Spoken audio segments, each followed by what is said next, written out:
السلام علیکم دوستانو، الله تعالی می جوړ او روغ او آباد لره. دوستانو هغه خلک چې پر کاروبار باندې تاثیر سوی پر دنیا باندې مثلا مهنت تر حد زیات کې بیا هم کاروبار یې پر مخ باندې نزي، یا مخ کې کاروبار ډیر خوندور او ډیر پر شا باندې را روان دي، یا هغه کس الله تعالی خو خوندور او ډیر خیسته صحت ورکړی وي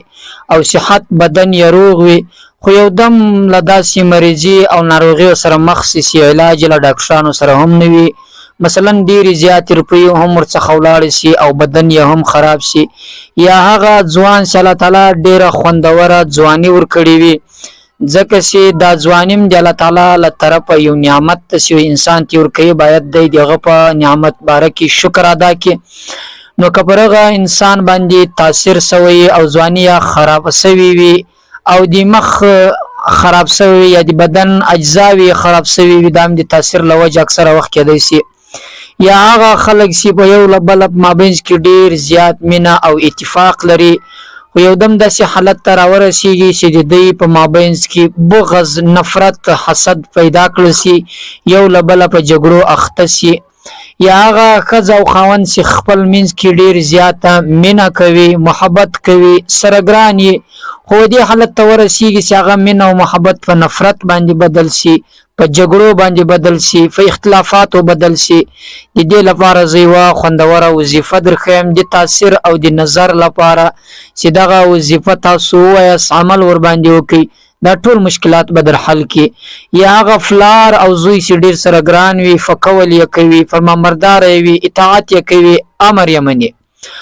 خو یو دم داسې حالت ته ورسیږي چې هغه زوی یې له پلار سره په جګړو اخته سي، د پلار خبرې نه مني، د پلار قولونه نه مني، د پلار اطاعت نه کوي، د پلار په قول نه کوي،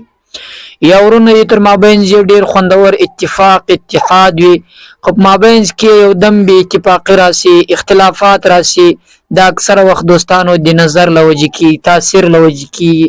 یو سړی د نظر سوی د یو چا نظر کړی د دغو ټولو لپاره دغه وظیفه کار کوي، ډیره بهترینه وظیفه ده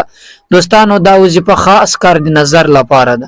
دا کم چې په مخ کې ما تاسو ته د ویډیو په سر کې بیان کو، دا ټول د نظر له وجې کېږي، ځکه چې یو داسې زمانه کې موږ تاسو ژوند کوو، ظالمان دا نه غواړي چې د دوی تر مابینځ د اتفاق وي، خو نظر کوي یا زی د بل ځای لپاره په ګوټکرو باندې جادو ور باندې کوي، تعویض ور باندې کوي، یغه تعویض په زور باندې د مابینځ کې بې اتفاقي راولي، اختلافات راولي، د ورونو په مابینځ کې بې اتفاقي راولي، د کور په مابینځ کې بې اتفاقي راولي، د ښځې او د خاوند په مابینځ کې بې اتفاقي راولي، یا هغه ځوان باندې تاثیر کوي، نظر ور باندې کوي، نظر کوي یا تعویض ور باندې کوي چې دغه صحت خراب سي، ځواني یې خراب سي، کاروبار یې خراب سي او زندگی یې خراب سي. یا هغه خلک چې د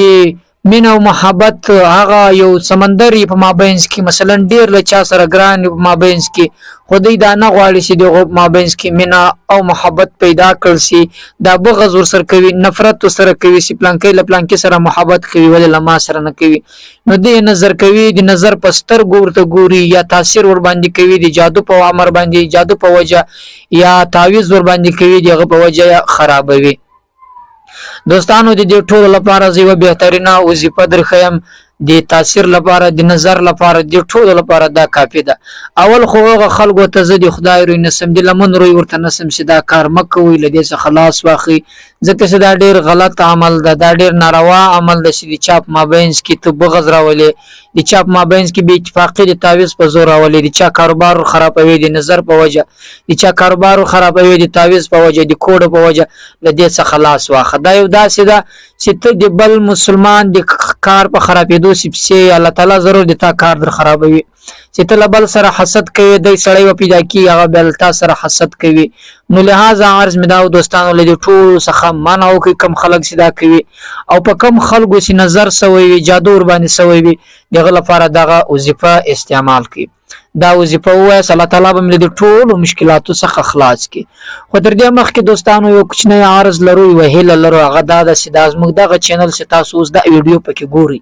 کوم دا چینل نه وي سبسکرایب کړئ، ضرور سبسکرایب کړئ، له نورو ملګرو سره هم شریک کړئ. په دې چینل کې موږ تاسو ته وظایفې د هر قسم په باب باندې موږ تاسو ته وظایف نشر کوو او ښې خوندورې واقعات ښې عبرتناک واقعات موږ تاسو په ژوندۍ کې عبرت ورڅخه اخلو او ډیر څه به ورڅخه زده کوو هغه ټول موږ تاسو ته راوړو نشر کوو نو تاسو څخه هیله کوو چې دا سبسکرایب کړئ له نورو ملګرو سره هم شریک کړئ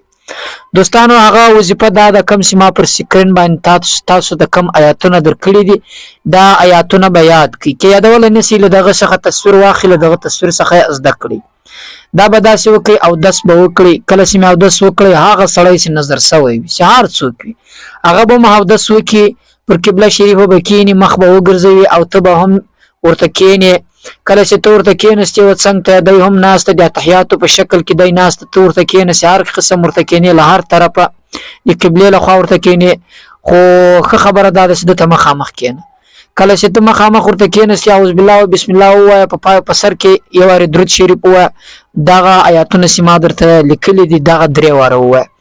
داسې د 3 واره وویل په پای کې بیا درود شریف ووایه چې څه ورباندې سوي وي له کم حالت نظر سوی ما درته ویلې دنیا په باب باندې کاروبار ختم سوی وي د اولاد په باب باندې اولاد پر لار نه وسرځي د ښځې په باب باندې له ښځې سره مینه او محبت ختم سوی وي بې اتفاقي راغلی وي چې هر څه وي چې تاسو په زړه کې وي په هغه نیت به یې ورباندې وایاست بل کس به خبروي چې په دې وجه به یې راباندې وایه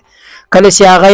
پرکې وی وایي قرار دی پر دو باندې جوف کې او یو ګلاس اوبه دي مخ ته کېږدي پر هغه باندې دی هم جوف کې کله چې پر دوم جوف کوي پر ګلاس باندې هم جوف کوي وروسته دی هغه سړی ته وایي ته په زړه کې دعا وکړه هغه د دعا وکړي د هغه په باب باندې او هغه اوبه دې راواخلي په یو دبلي کې دې واچوي تقریبا 5 ورځې متصل له هر لمانځه وروسته دی هغه سړی چې نظر سوی ده هغه دې 3 غړپه په بسم الله سره کوي ان شاء الله الله تعالی مهربانه ده د دې آیاتو په برکت سره به ضرور لغه تاثیر لغه نظر څخه تخلاصيږي ځکه چې کم قدرت کم پاور کم طاقت د الله تعالی په آیاتو کې شته د دنیا په هیڅ شي کې نشته کچيري انسان پر دې باندې عقیده ولري نو دوستانو دا ډېر خوندور وظیفه او ډېر خوندور عمل او ضرور عمل ور باندې وکړئ ان شاء الله به تاسو مو ته په ژوندۍ کې دعا کوي نو الله تعالی مو آباد او خوشاله السلام علیکم